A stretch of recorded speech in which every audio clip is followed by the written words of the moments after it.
Technology partners are the unsung growth heroes. This is Partner-Led Growth, a show dedicated to empowering partners to discover the solutions their clients need while growing their ability to take their own revenue to the next level. Your host, Ben Spector, a passionate member of the MSP community for over a decade, will help you navigate the growing partner ecosystem. Partner-Led Growth is sponsored by Zomentum, the revenue platform transforming the partner sales ecosystem, one solution, one vendor, one partner at a time. Hello and welcome to Partner-Led Growth, the podcast. I'm your host, Ben Spector. Today's guest is a thought leader in the data science space, a go-to-market leader with 20 years of experience in marketing technology. He's the president of Metadata.io. It's Olivier L'Abbé. Olivier, thank you so much for joining me today. Thanks, Ben. Appreciate the opportunity. So there's one thing I'm absolutely dying to know, totally unrelated to the podcast. Anyone listening isn't going to have a clue what I'm talking about, but anyone watching it on YouTube, there are two doors behind you into this room. Where do they go? The one over here goes to the kitchen area, and this one is actually a closet. And we have turned that closet into a gaming studio for my 9-year-old. It's a sizable closet, and so that's what it is.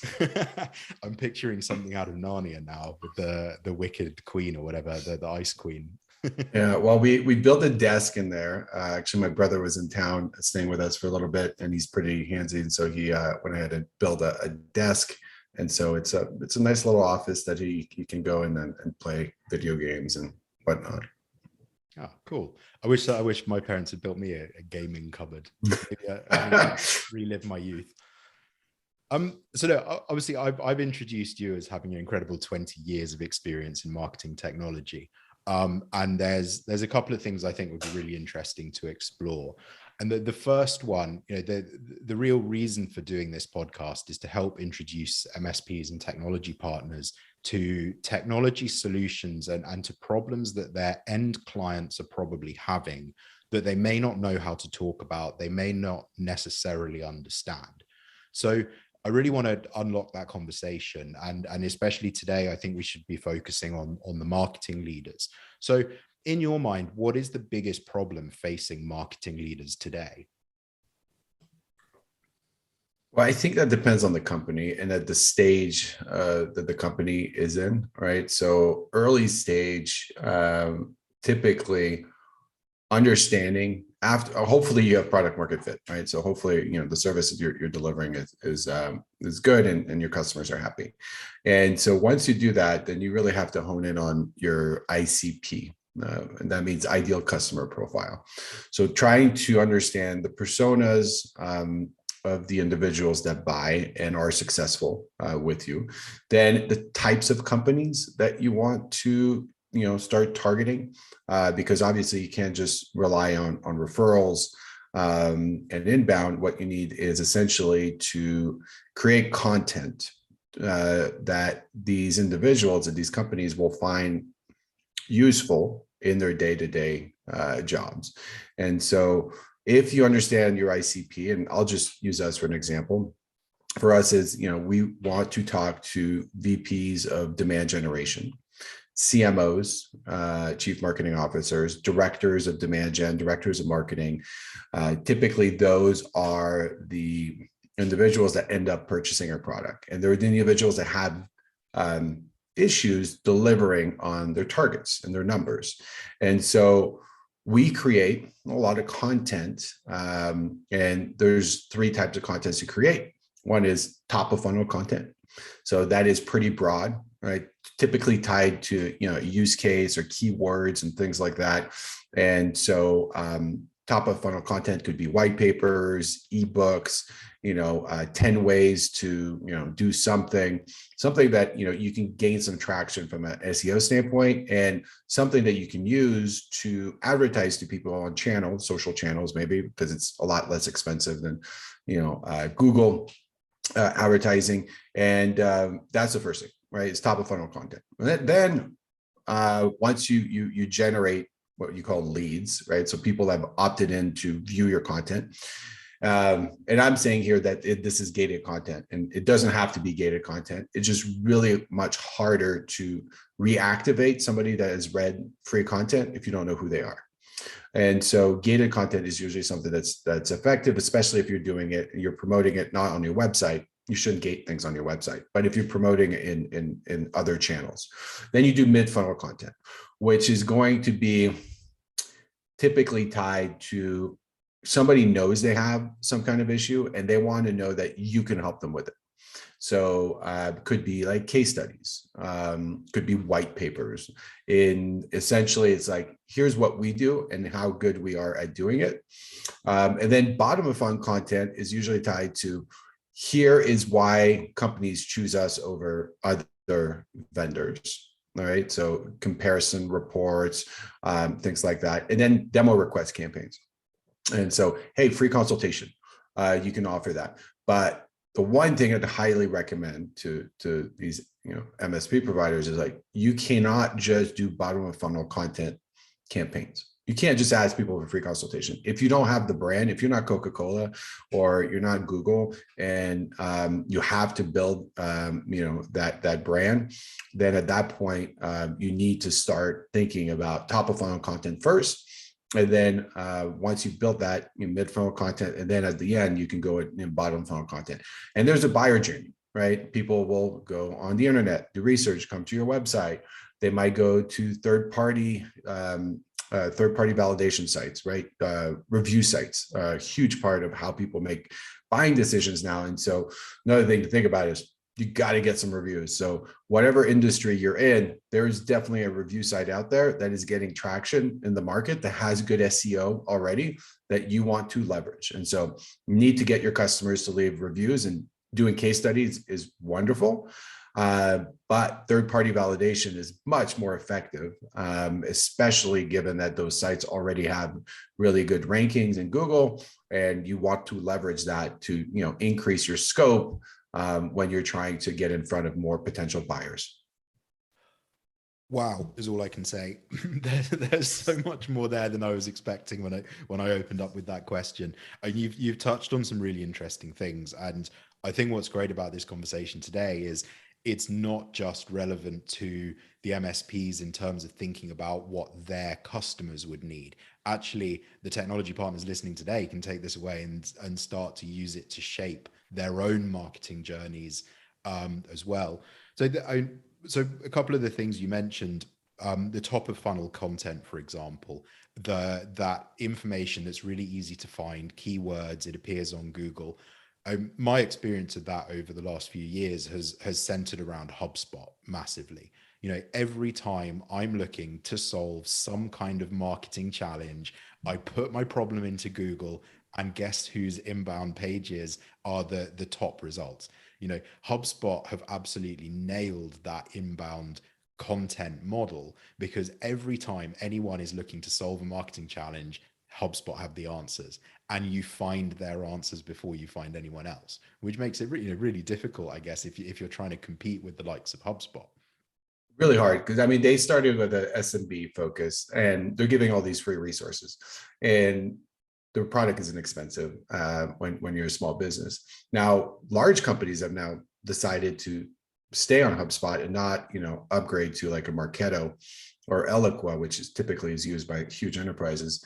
Now, HubSpot also has a CRM now, and a lot of people are not moving to Salesforce like they used to. So we're building a CRM integration to HubSpot because there's just so many companies using it. I'm a huge fan of HubSpot, and I wish I bought stock in that company 10 years ago. It's remarkable what they've done.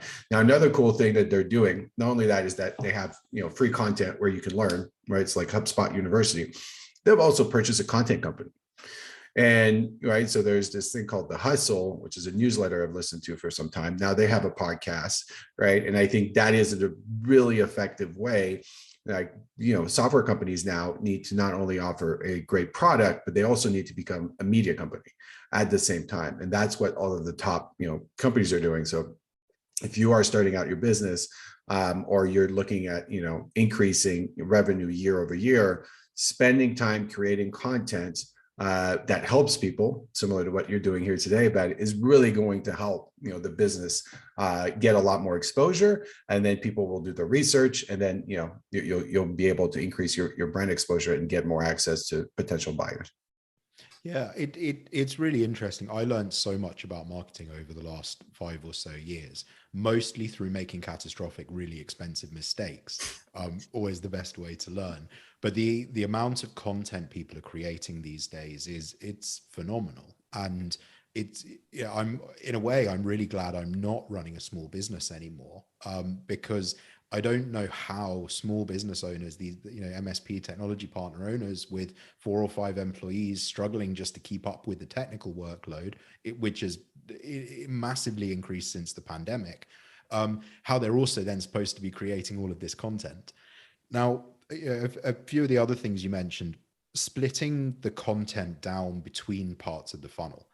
I hear out in the Facebook groups and the various bits of the MSP community, people talking a lot about their free network assessment as being the catch that's going to bring in all of the opportunities.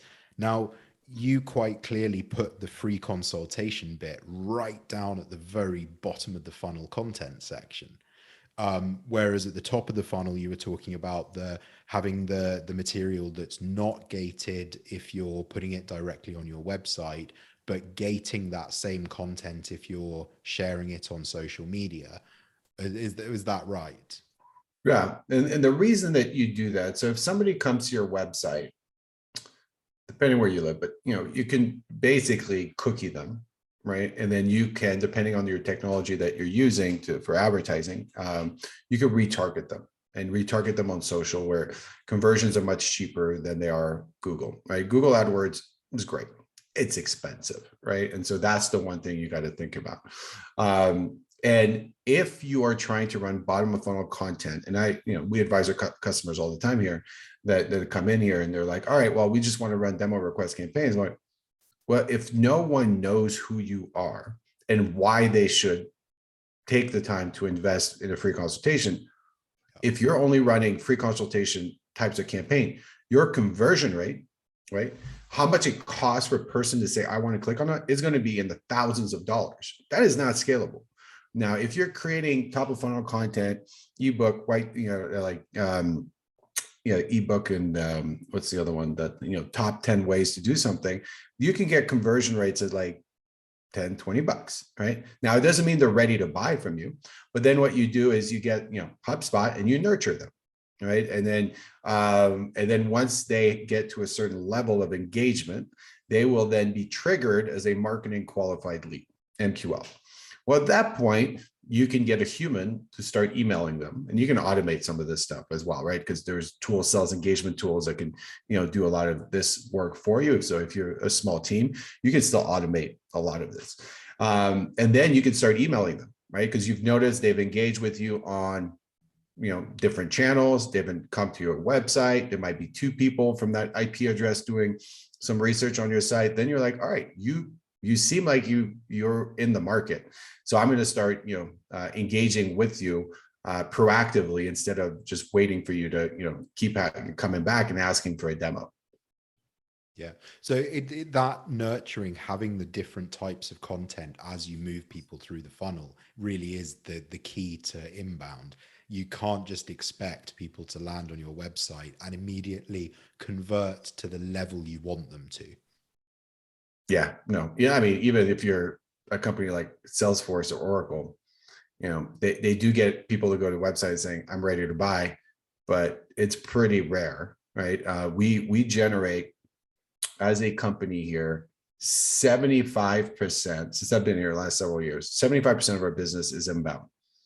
And this is the first time I've built companies outbound, most of it. I work with, good companies in the past, and we didn't really have marketing engines, and we would just, brute force it. That is not a cost-effective way to do business, because hiring humans is, one, you got to train them, they're expensive. And so if you can build a machine that has a lot of, interesting content that people care about, then you will be able to just basically cherry pick which accounts you go after based on their engagement. That way you don't need nearly as many humans. We were able to scale our business, really effectively here with 3 account executives and 1 BDR. And our 1 BDR was handling 200 inbound demo requests a month, which is unheard of. Most BDRs, and those are business development people, they're usually like entry-level sales, and they're learning how to book meetings and things like that. Usually they'll book like 20 to 30 meetings a month, and ours was handling 200. And so then at that point we're like, all right, now it's time to scale. And because people are resonating with our content and they want to learn more. And so that's probably the best advice I can give to anyone on listening to our podcast today is, build a content strategy. And that is focus on the pains of the ideal customer profile of the buyer. Yeah. If I take a really, the devil's advocate view to this, if everyone's building content strategies, the sheer number of MSPs and technology partners out there is enormous. It's a really competitive marketplace, and the ways to differentiate. I've got a guy I speak to quite a lot, Matt Hodkinson, specializes in MSP differentiation, and he kind of coaches his clients on understanding what their differentiator is and how to spin a story around it and how to market it. So if there are so many MSPs and technology partners all doing the same thing, how do you generate an inbound, how do you create this inbound campaign that's actually going to stand out from the crowd and from what everyone else is doing? Have a personality. That's it. Most advertising is not catchy, and it is not authentic, right? It's safe. And if you're trying to disrupt a market and gain traction, have a personality. A company that comes to mind is Gong. Gong is a call recording software, but they're doing a lot more than that now. And they have personality the entire time. And they won the space, right? They weren't even first to market, but they ended up winning because they had really good marketing. They have a great sales, engine as well. But at the end of the day, they had personality, and that was important to them. I remember talking to their CEO and their CMO about this, and they were very proud of the fact that they were advertising and they were, creating content that had a personality. And that's one thing that we're trying to replicate here as well. Our VP of marketing, Jason, is like really trying hard to be authentic and have a personality. And then we have done some, whiteboarding where we talk about, here is the type of personality that we want. So when we are creating content, these are the words that we think about. And I think that is very important. And I know that, MSP are like, wow, this seems overwhelming. Well, you have agencies. There's a gazillion marketing agencies out there that would love to, work with you. And so that's something to think about. You can find an agency. Many of our customers here, even large companies, Fortune 500 companies that we work with, they have marketing agencies handling this. And so that is probably my recommendation here is that, you find an agency that can help you with this, and they can help you with all kinds of stuff, strategy, content creation. They can also, write the content, and then they can execute your marketing campaigns across different channels. So there's a lot of different agencies that have offered different services. And that would be my thought, is to get some help from somebody that, specializes in this. Sure. One last question on the issues you've raised. Reviews. I think there's something quite not bread and butter. It's kind of black and white about reviews. Reviews get a pretty bad rap in a lot of places. Amazon is constantly in the news for the fact that most of the reviews there are totally unreliable and fake. There's, I think within the MSP community, there's probably those that believe in reviews and those that don't believe in reviews. What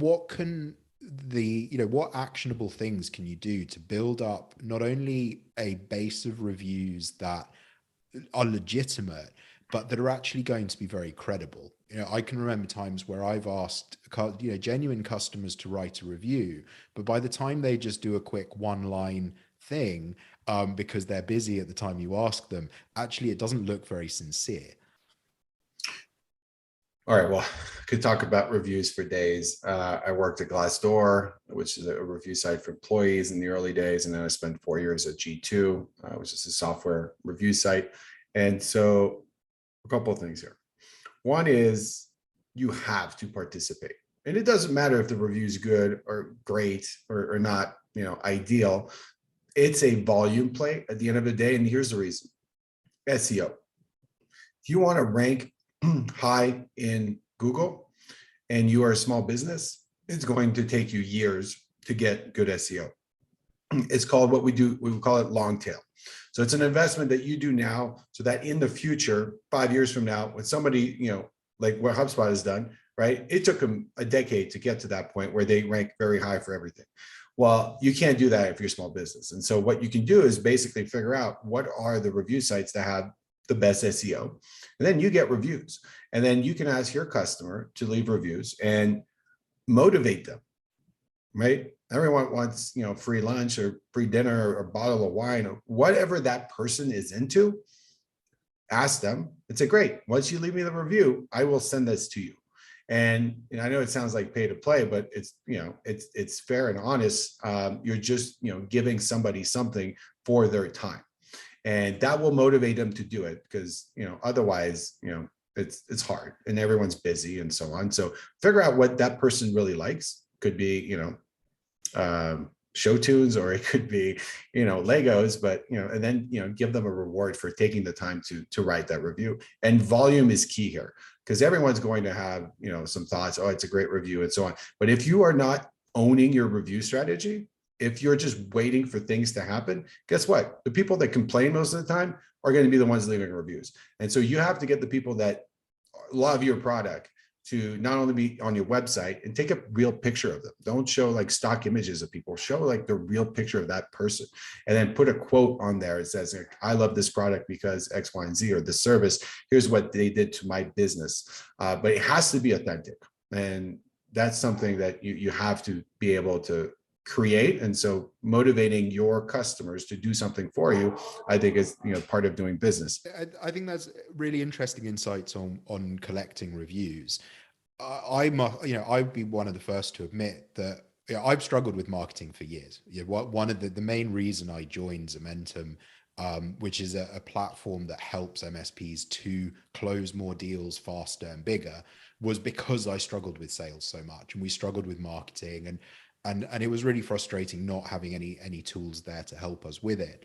And so the reviews part of it is interesting because I think we had a very reactive approach to reviews, which is probably the same as a lot of MSPs and technology partners.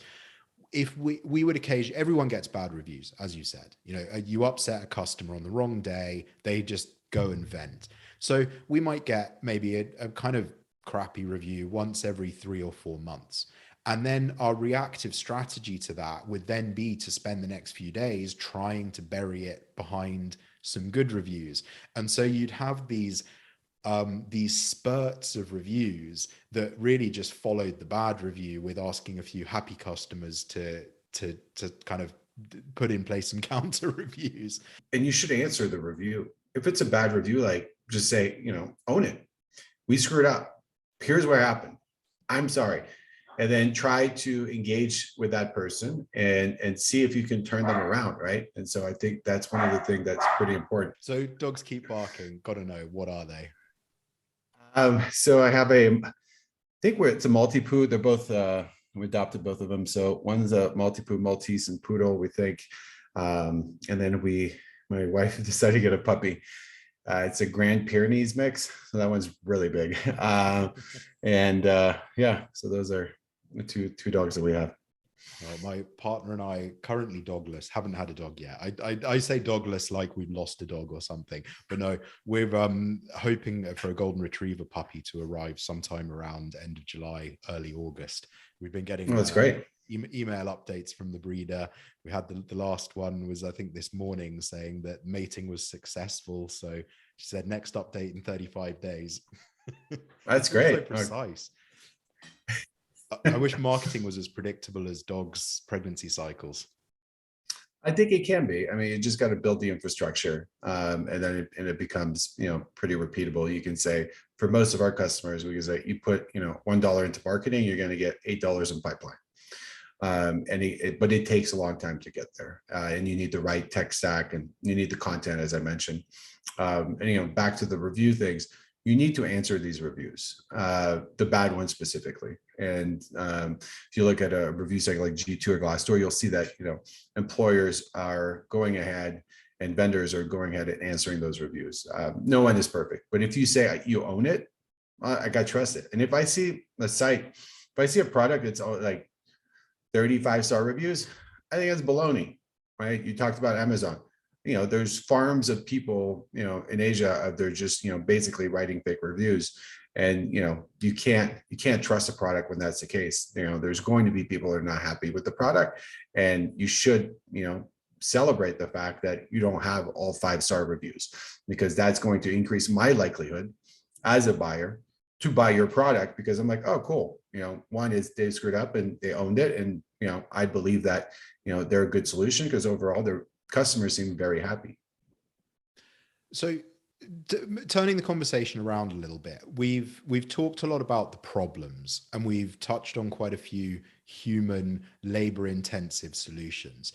But what are the technology solutions to this marketing challenge? What are you doing at Metadata, for example, that helps to apply technology to the problems? Yeah, so we're trying to essentially automate go-to-market. That's where we're headed. And so the first thing that we did is there are repeatable, mundane tasks that marketers have to deal with, specifically in the demand generation side of marketing. And that is to generate leads that turn into revenue.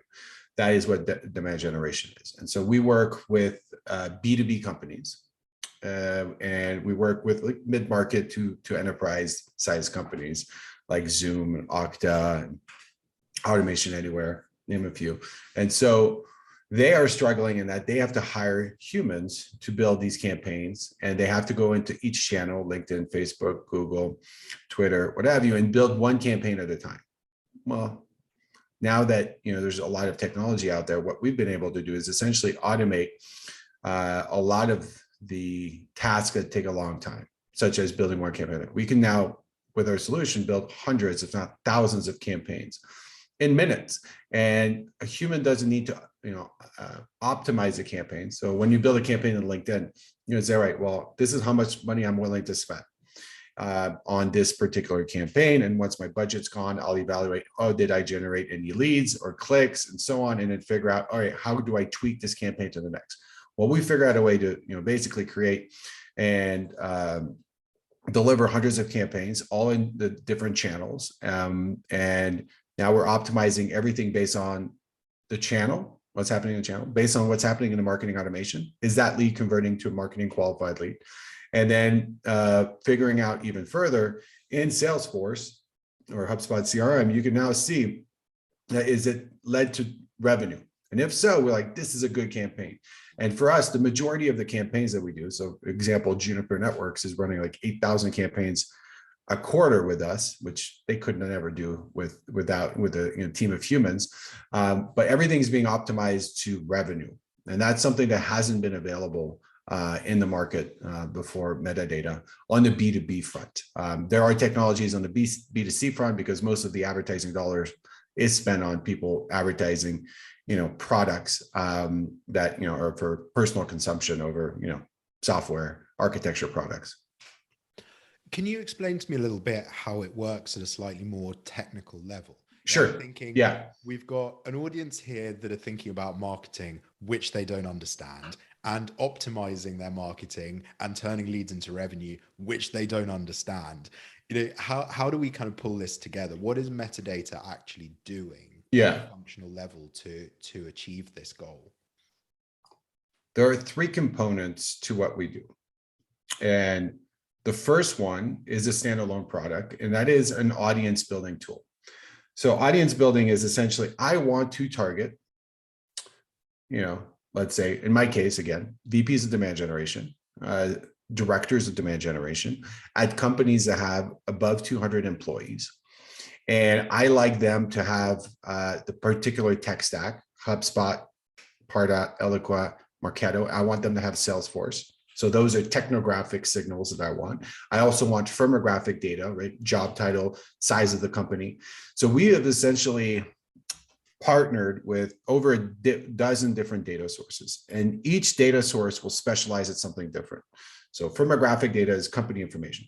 Technographic data is their tech stack. And then you have mobile device IDs, right? You have personal emails of the individual. You have their corporate emails, and we can do personal to corporate identity matching.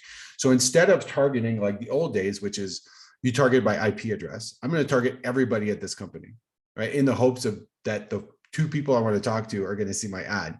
Well, that is a antiquated way to do business, because you're essentially wasting a ton of money in the hopes of seeing the right people. So with our social data graph, we can target the 5 people that you want at that company.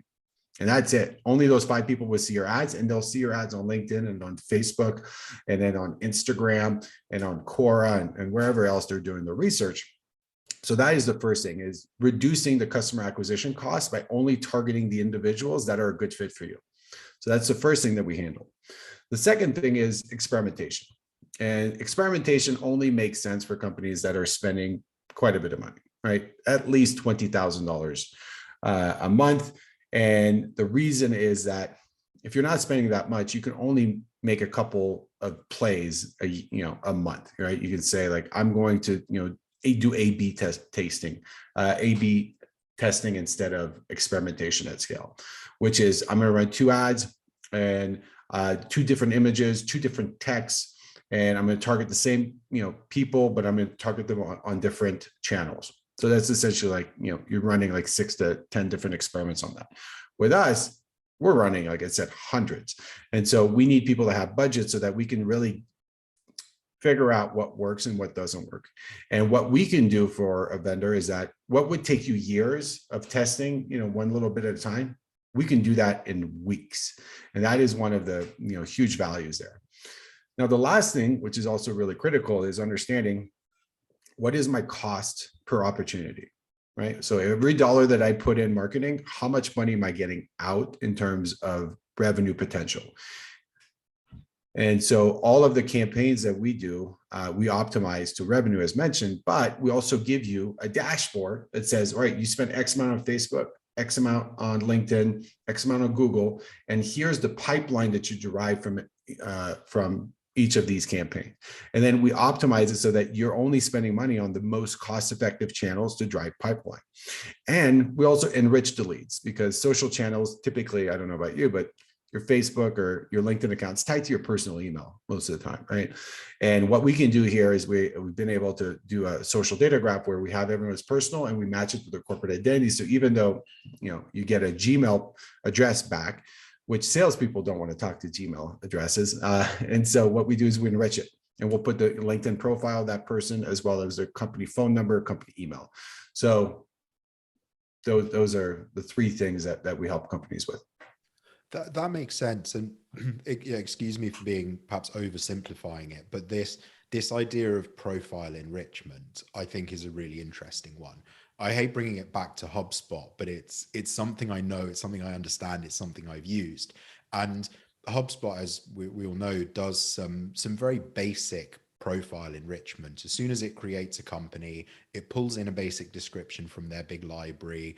It does a very basic technographic assessment of their website. It sees if they're using Microsoft 365. It sees some of those tools they're using, and it starts to pull together some really high level basic signals. And I know the value of some of those signals that are nowhere near as detailed as what you're talking about. Simply knowing at high level the customer is already using Microsoft 365. I know there's no point pitching a Microsoft 365 migration to that customer. It's the really obvious stuff that I used to train our sales reps to look at that information and to understand how to translate it at a very human level, nowhere near the level of automation you're talking about, but at a very human level. Okay, what do we know about this customer before we even call them? Or what do we know about this prospect before we even call them? How do we apply the signals we've got to understand what to actually talk to them about? So I think it's really interesting. one of the slight not concerns, but I'll use that word. One of the concerns I've got, you mentioned really targeting mid-size and enterprise businesses. Now, most of our audience won't be dealing with those kind of businesses. Their clients are probably sitting comfortably in the 10 to 250 employee range. I think most MSPs would be absolutely bleeding over the moon, delighted to land a 500 to 1,000 employee client. That's quite big for the vast majority of our MSPs.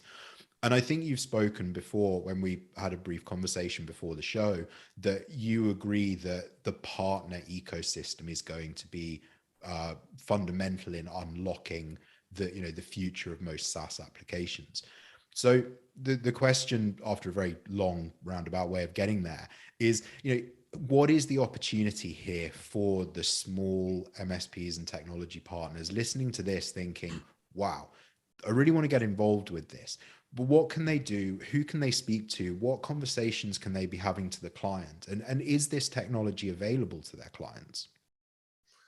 Yeah, it can be. So I mentioned we have two products. One is an audience building tool, right? And so if you want to advertise on Facebook, which is the largest social channel out there, and you want to target based on B2B characteristics, you can't use Facebook unless you use our product for audience building. So LinkedIn by default is B2B, is geared towards B2B, and you can target by, job title, size of company, things like that, right? Firmographic data, technographic data. But you can't do that on Facebook. But we have a product that we sell to SMBs as well as marketing agencies. They'll buy this for their customers. And so now you could even, you can build audiences on Facebook to target people based on firmographic data, which you can't do without using something like that. So that's one thing that we could help right away. And that's to make sure that we can give you access to the largest channel and Facebook is way cheaper than LinkedIn. I mean, by like half, right? And then there's also Quora, which is a great place where people go do research, right? Well, you could use our audiences and push them into Quora and then really, get conversions at even half price compared to Facebook.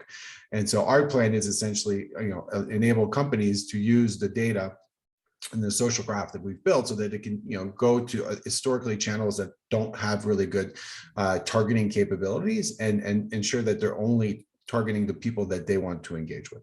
So that's one thing. I'm kind of lost for words, and I found this conversation really interesting because there's a lot of this I now want to go away and start to explore and understand. I'm kind of itching with ideas. I want to go and speak to our head of marketing at Cementum and be like, we should have a look at metadata. It sounds quite cool. I want to turn the conversation again and talk a little bit about you. So this podcast is kindly sponsored by Cementum, which is a sales and revenue platform for MSPs. Can you tell me a little bit about one of your most memorable sales? And I really want to understand, what kind of language you used that helped close the deal and how you managed to convince the customer that you were the perfect solution for them. I've been selling for a long time, and I ended up in sales accidentally. I never thought in college I was going to, become a salesperson. I went into banking. Wealth management out of school. I studied economics. I'm like, I want to, be a stockbroker and then and do wealth management. But the space changed a lot. But I learned how to sell there. I did a lot of telemarketing to learn, to get clients. And so I did that for a few years. And I'm like, oh, this is kind of fun. I like the interaction and trying to get, somebody that to try to figure out, somebody has a need and then, trying to offer that need. And so in terms of deals, there's a few. I mean, there's quite a few, but I remember the biggest deal I closed when I started at Glassdoor, and Glassdoor is a review site, and we were selling companies the ability to participate in a conversation that was happening and recommend to them that you need to participate and you can't just let it be organic. When I worked there, people didn't know what Glassdoor was. Two is they were like, reviews for HR, this sounds horrible idea. And so a lot of people were not interested in talking to us, but a lot of companies have a hard time recruiting. So there's this company called Sabic.